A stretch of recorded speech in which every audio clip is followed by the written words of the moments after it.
35 players, and third, players who've missed a significant amount of time due to injury over the last few years. And Taves obviously qualifies for that.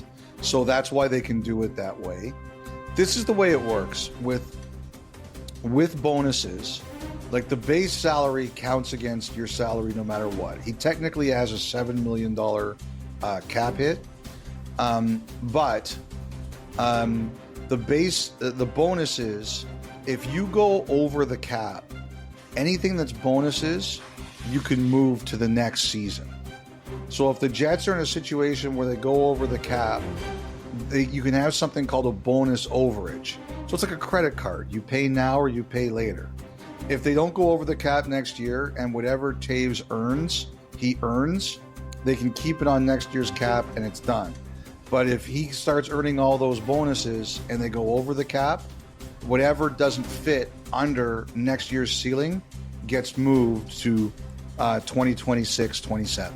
That's how it works. That's with bonuses, you are allowed to slide them a year if you need to. And, some people were saying, oh, the Jets gave up too much. Oh, the Jets no. If the Jets pay that guy $7 million next year, they'll have won the Stanley Cup. They will pay him $777 million if they win the Stanley Cup. Now, one thing about these bonuses, Kyle, there's a couple other players who you look at and say, you know what? Makes a lot of sense that this could be the kind of blueprint that we see for them. One is Jamie Benn.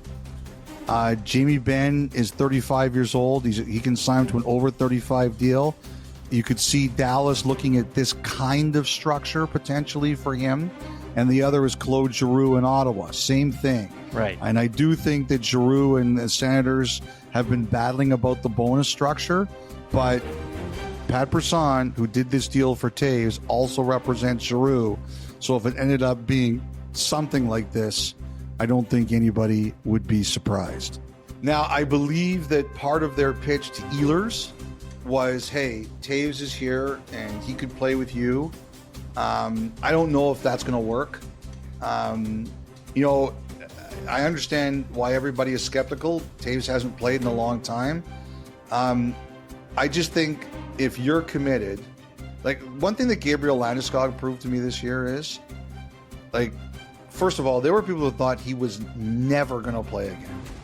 And then, even when he came back, they were like, can he skate 2 days in a row? There were people shocked he could play back-to-back games that first weekend in the AHL. They didn't think it was possible. And then he played in the NHL and he looked pretty good. Like after Gabriel Landeskog this year, I think if you're serious and you're committed, I think it's possible. We'll see. It's different. Taves had a different issue completely than Landeskog did. So you never know. Like, this is not something I think a lot of us really know about. So we're all going to learn together what the challenges are or aren't. But after watching Landeskog and the doubt I heard behind the scenes that he could be a factor, I have an open mind about this. Because if you're a committed athlete and you're an NHL player with all of the advantages you get as a pro athlete in terms of training and the facilities available to you, I think you're crazy if you write this off after what I saw of Landeskog. Yeah, and I, like you, am a big believer, and if you can call your own shot on the way out, do all you can to do it. And Steve seems to be giving himself a terrific opportunity to do just that. So really great to see. How about this year's draft, Elliot? And you and I aren't certainly the experts when it comes to who is going to be picking who, particularly at the top. So what are you hearing? As we are, we'll be 5 days out from round one in Los Angeles on Friday night. What's kind of the chatter about what the teams at the top end of the draft are thinking about how those first few picks could go?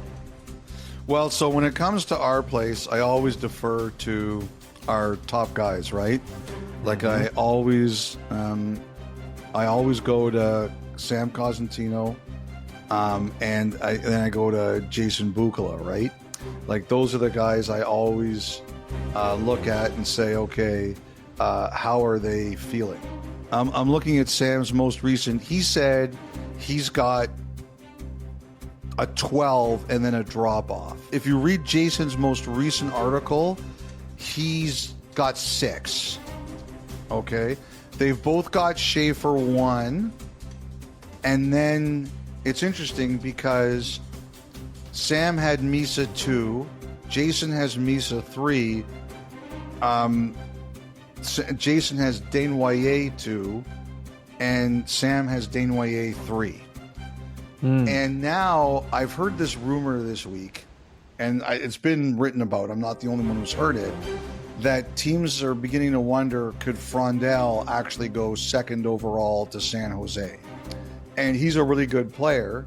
I don't think people would be shocked if it happened, but it's not something that's been predicted. And I think a bunch of people are trying to wrap around is this the everybody lies, or is San Jose really going to do this? And so,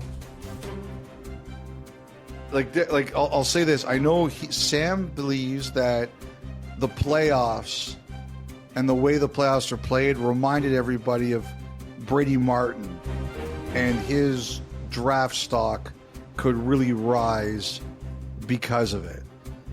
Sam also is a big believer in Braden Coots, who he has ranked 14th, because he says he's kind of like Bennett-like, right? And he thinks that teams are going to look at a guy like Bennett and like Coots for that.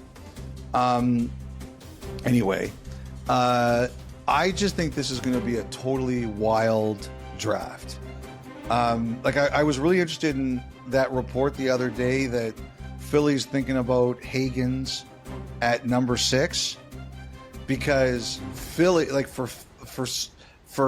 Philly, they kept the Cutter Gauthier thing secret until he got traded, right? Mm-hmm. Philly's thinking about Higgins. That one smelled a little bit to me. It's wild. Desnoyers, I've heard he's rising. Brady Martin, I've heard he's rising.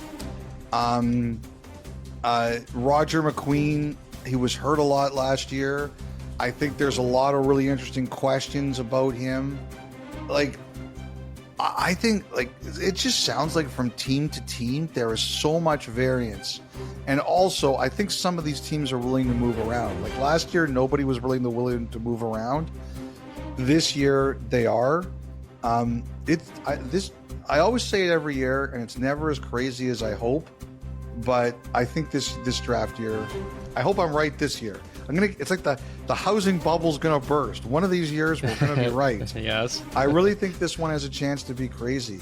And this Frondell thing, number 2, again, he's a good player, but people are trying to decide is San Jose, is this real or is this another draft smokescreen? One thing I heard too, you mentioned Desnoyers kind of rising. If he gets into potentially second or third, and then there's a player available at 4 that maybe other teams didn't anticipate being there, and 4